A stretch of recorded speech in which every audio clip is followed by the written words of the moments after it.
به فنتوكل عليه ونعوذ بالله من شرور أنفسنا ومن سيئات أعمالنا من يهده الله فلا مضل له ومن يضلله فلا هادي له ونشهد أن لا إله إلا الله وحده لا شريك له ونشهد أن سيدنا ونبينا وحبيبنا ووسيلتنا وصمدنا ومخلصنا وشفيعنا ودعانا وملجأنا ومولانا محمدا عبده ورسوله صلى الله تعالى عليه وسلم أما بعد أعوذ بالله من الشيطان الرجيم بسم الله الرحمن الرحيم اهدنا الصراط المستقيم صراط الذين أنعمت عليهم غير المغضوب عليهم ولا الضالين صدق الله العظيم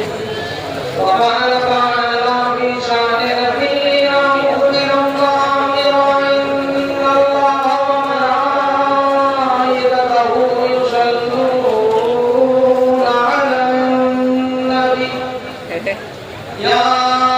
أيها الذين آمنوا صلوا عليه وسلموا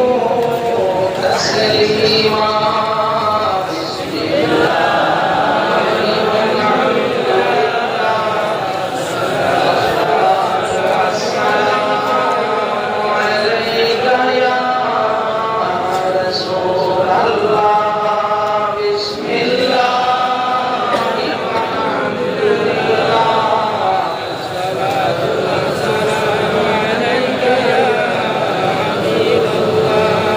معزز উলামাজাত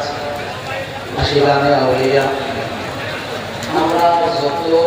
সব আইছি বলি আল্লাহ লোকে সম্পর্ক আল্লাহ মানো এনতানদের মহব্বত করতে আল্লাহ মানো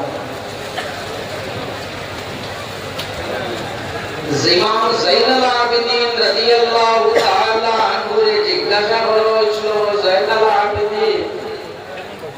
মুহাম্মদুর রাসূলুল্লাহ সাল্লাল্লাহু আলাইহি ওয়াসাল্লামের উম্মতের মাঝে 73টা ভাগ হইব এক ভাগ জান্নাত যাইবা এরা হারা তাই কইনেরা হইলা আহলে হক ওজিরাইলা আহলে হক যারা ইনকার খারা বলে আহলে সুন্নাত বলে আহলে সুন্নাত করে আমি বুঝতাম কিনা পরিচয় রাখবো না লাগতো না পরিচয় লাগবো ও যাইনুল আবেদিন রাদিয়াল্লাহু তাআলা আনহু বলেন তার পরিচয় হইল মুহাম্মদুর রাসূলুল্লাহ সাল্লাল্লাহু আলাইহি ওয়াসাল্লামের উপরে দুরূদ বেশি করে পড়িবা কিতাবের নাম হইয়া তাহলো ইমাম শামসুদ্দিন সাহাবী রাহমাতুল্লাহি তাআলা আলাইহি লেখা